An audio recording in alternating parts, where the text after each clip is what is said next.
I have a thought, and that's that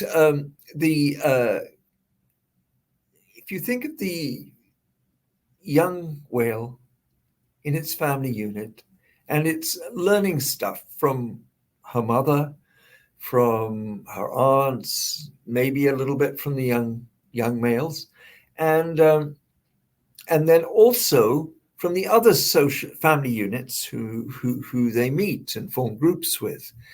And these become friends and individuals they trust, and they depend on them because they're going to work together to find food, to decide where to go, to defend themselves against killer whales or some other danger.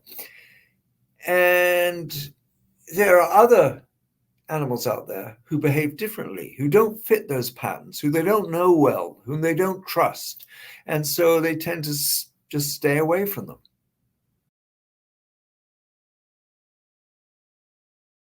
As we look around, the closest parallel we can find among other animals for these clans are the large-scale groupings of humans, nations, or language groups.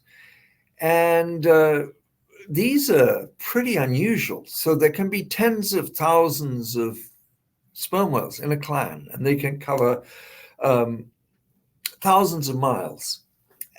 And there's nothing that I know of like this outside the kinds of nation-type groupings of humans.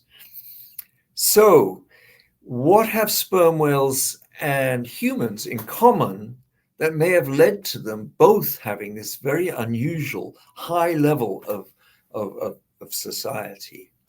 Well, some of the things that we do share with sperm whales are, first, we have very big brains. We have the biggest brain relative to body of any animal, and the sperm whale has the biggest of all brains on Earth.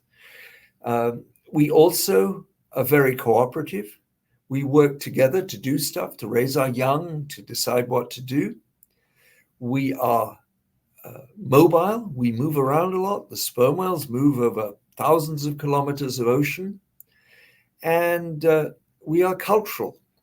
Now, a lot of what we humans are depends on what we've learned from others, learned from our families, from our peers, from the books, from the internet.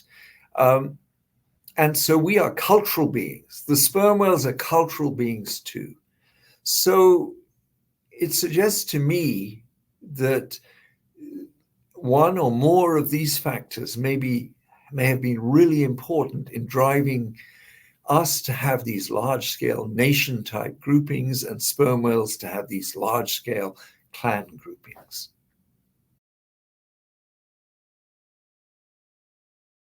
Well, as a child, I was lucky enough to go to the ocean and to sail. And I was just captivated by the ocean. The ocean was something glorious to me, and it still is. And the sperm whales, to me, are not only fascinating in themselves, but a route into the ocean itself, how the ocean lives. They are one of the most fascinating and most important animals in the oceans.